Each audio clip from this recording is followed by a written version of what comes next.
Hi, my name is Leo Gomez. I'm the Director for Active Learning and Electrical Engineering here at Harvard Seas in the Active Learning Labs.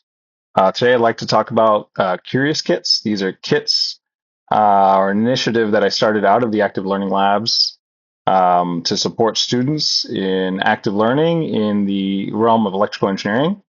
So I had a few interactions with students in the past where they really expressed a lot of interest in enhancing their learning beyond the courses they were taking. Some of them really wanted experiences to build up prerequisite knowledge for certain courses or wanted opportunities to become industry ready with certain high demand skills.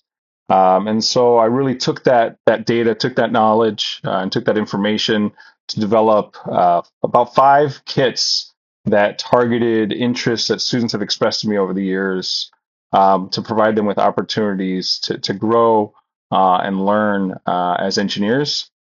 These kits are decoupled from courses, so they're not actively part of courses students are undertaking, but it's an opportunity we're providing out of the active learning labs that I developed and deployed over the last fall for students to have access to.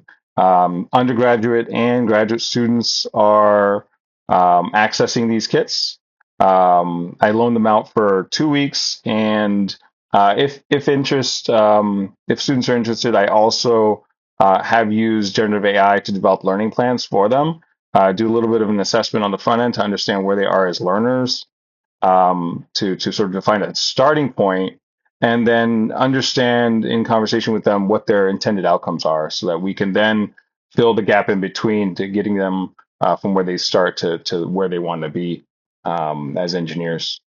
Um, some of the challenges are data. I really don't have any assessment on the back end for how students are, performing in acquiring these skills. Are they actually, completing the work or, the work of going through the kits and sort of learning from them, um, or not. So this is still a big gap, I think, in this work, and something that maybe in my next iteration I'll find a way to close that feedback loop.